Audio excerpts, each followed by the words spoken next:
ક્યારે એવું લાગ્યું છે કે જે આપણે ચોપડીઓમાં ભણીએ છીએ અને જે કૌશલ્યોની ખરેખર નોકરીમાં જરૂર પડે છે એ બંને જાણે બે અલગ જ દુનિયા હોય? તો આજે આપણે એ જ વાત કરવાના છીએ કે આ અંતરને કેવી રીતે પૂરી શકાય. ચલો પાઠ્યપુસ્તકથી લઈને ટૂલબોક્સ સુધીની આ રસપ્રદ સફર શરૂ કરીએ.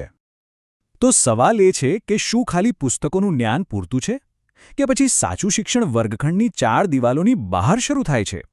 ચાલો આલે આ સવાલના મૂળ સુધી પહોંચવાનો પ્રયત્ન કરીએ.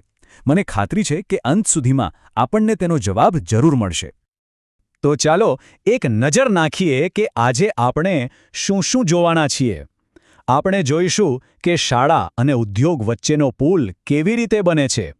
પછી એક શૈક્ષણિક પ્રવાસ પર જઈશું. જોઈશું કે વિદ્યાર્થીઓએ ત્યાં શું નવું શીખ્યું અને છેલ્લે એ સમજીશું કે આવા અનુભવોનું ખરું મૂલ્ય શું છે. તો સૌથી મોટો પડકાર શું છે? એ જ કે આપણે જે ક્લાસરૂમમાં શીખીએ છીએ એને વાસ્તવિક દુનિયાની જરૂરિયાતો સાથે જોડીએ કઈ રીતે? જો સિદ્ધાંતો અને ફોર્મ્યુલા તો જરૂરી છે જ, પણ જ્યાં સુધી વિદ્યાર્થીઓ એને પોતાની આંખોથી કામ કરતા ન જુએ ત્યાં સુધી એ જ્ઞાન ક્યાંક ને ક્યાંક અધૂરું રહી જાય છે. જ્યારે અનુભવથી શીખવા મળે છે ત્યારે જ્ઞાન એકદમ પાક્કું થાય છે અને ભવિષ્યની કારકિર્દી માટેની સાચી તૈયારી પણ થાય છે. ચાલો આ વાતને સમજવા માટે એક સરસ મજાના એકદમ રિયલ ઉદાહરણ પર નજર કરીએ. એક શાળાએ આ પડકારને પહોંચી વળવા માટે એક અનોખો શૈક્ષણિક પ્રવાસ ગોઠવ્યો. આપણી આ વાર્તાના સાચા હીરો કોણ છે? એ છે શ્રી સરકારી માધ્યમિક શાળા બાબરકોટના ધોરણ 9ના વિદ્યાર્થીઓ. આ એ વિદ્યાર્થીઓ છે જેમણે પોતાના પાઠ્યપુસ્તકોની દુનિયામાંથી બહાર નીકળીને જ્ઞાનની એક નવી જ દુનિયામાં પગ મૂક્યો. તો આ પ્રવાસ ક્યારે થયો? તારીખ હતી 3 ફેબ્રુઆરી 2026 અને જગ્યા જાફરાબાદમાં આવેલી આઈટીઆઈ અને જીએચસીએલ ટ્રેનિંગ સેન્ટર.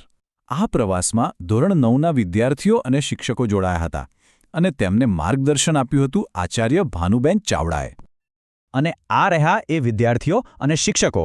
જુઓ તો ખરા, તેમના ચહેરા પરનો ઉત્સાહ અને કંઈક નવું શીખવાની જે ઈચ્છા છે એ સ્પષ્ટપણે દેખાઈ રહી છે. આ તસવીર જાફરાબાદની ઔદ્યોગિક તાલીમ સંસ્થાની છે. તો પછી આ મુલાકાતમાંથી વિદ્યાર્થીઓને મળ્યું શું? ચાલો હવે એ જોઈએ કે કેવી રીતે પુસ્તકોમાં છપાયેલું જ્ઞાન તેમની નજર સામે વાસ્તવિકતામાં ફેરવાઈ ગયું. જો ચોપડીમાં મશીનોના ફોટા જોવા અને એ જ મશીનોની વચ્ચે ખરેખર ઊભા રહેવું, એમાં જમીન આસમાનનો ફરક છે, ખરું ને? વિદ્યાર્થીઓ માટે આ એકદમ રોમાંચક અનુભવ હતો. અહીંયા જ તો ખરી મજા છે.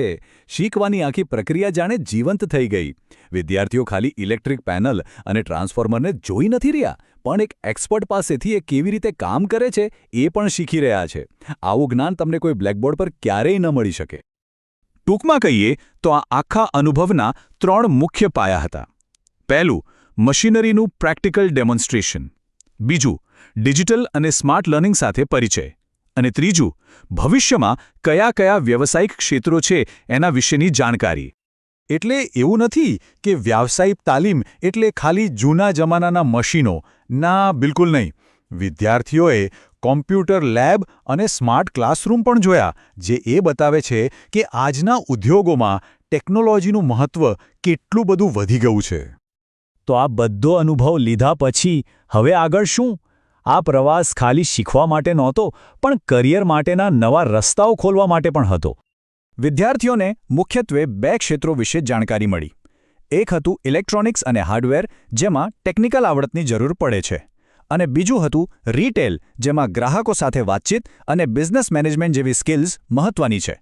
આનાથી તેમને સમજાયું કે તેમની પોતાની રુચિ કઈ દિશામાં છે. ચાલો હવે આપણે આખી વાતના સાર પર આવીએ. આ બધાનો અસલી મતલબ શું નીકળે છે? આ અનુભવનું સાચું મૂલ્ય શું હતું? આ જે વાક્ય અહીં લખ્યું છે ને, એ આખા પ્રવાસનો નિચોડ છે. જ્યારે ચોપડીનું જ્ઞાન અને ઇન્ડસ્ટ્રીનો વાસ્તવિક અનુભવ ભેગા થાય છે, ત્યારે સાચા અર્થમાં શિક્ષણની શરૂઆત થાય છે. અને જુઓ, આ જ તો સૌથી અગત્યની વાત છે. આવા અનુભવો ખાલી માહિતી નથી આપતા, એ તો જાણે કે અરીસો બતાવે છે. વિદ્યાર્થીઓને પોતાની જાતને શોધવામાં મદદ કરે છે. તેમને શું ગમે છે? તેઓ ભવિષ્યમાં શું કરવા માંગે છે?